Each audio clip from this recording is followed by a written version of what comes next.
شخصية يوسف.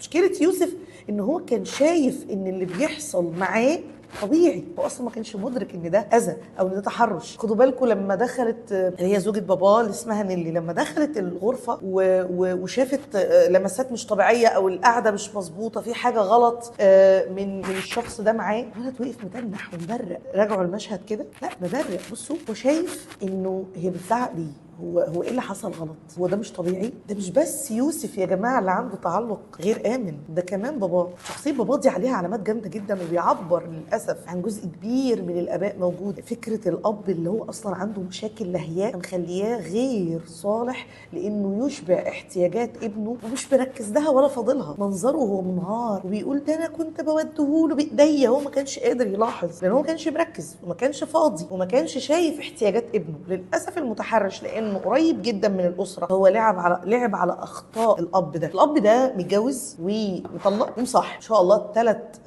علاقات في نفس الوقت، وده ان دل يدل على ان الاب نفسه مش عارف هو عايز ايه. يعني اتجوز جوازه فيها مشاكل ومطلق مامة يوسف ومصاحب واحده وحامل منه، فحضرتك رايح فين؟ مش عارفين. ففكره ان الاب نفسه يعاني وعنده مشكله في علاقاته بتؤكد ان الاب، رغم ان المسلسل ما القاش الضوء على ده، الا ان الاب ده نفسه نشأ في اسره كان فيها مهمل، ما كانش حد مركز معاه، ما كانش مشبع في احتياجاته، لم يبني التعلق الآمن. اللي احنا عايزين نقوله ان الاب ده معرفش يكون اب حقيقي بسبب نشأته اللي كونت شخصيته بهذا الشكل. احيانا يا جماعه الطفوله بتاعتنا تعوق ادوارنا في الحياه. انا مش عارفه ابقى زوج كويس، انا مش عارفه ابقى اب كويس، انا مش عارفه ابقى ام كويسه، لان ادواري في الطفوله او اللي انا عانيته في الطفوله طاغي جدا على حياتي وادواري في الحياه. فيبدا كل اللي تحت مسؤوليتي ورعايتي يعانوا من هذا النقص في احتياجاتي او من هذه المعاناه اللي انا بعاني منها.